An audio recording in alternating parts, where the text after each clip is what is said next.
नी दूजा रात दे नींदरे ने मारिया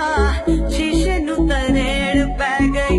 वाल वाउंदी ने ध्यान जदों मारिया एक मेरी अख काशनी दूजा रात दे नींदरे ने मारिया शीशे नू तरेड़ पै गई वाल वाउंदी ने ध्यान जदों मारिया एक मेरी अख काशनी है।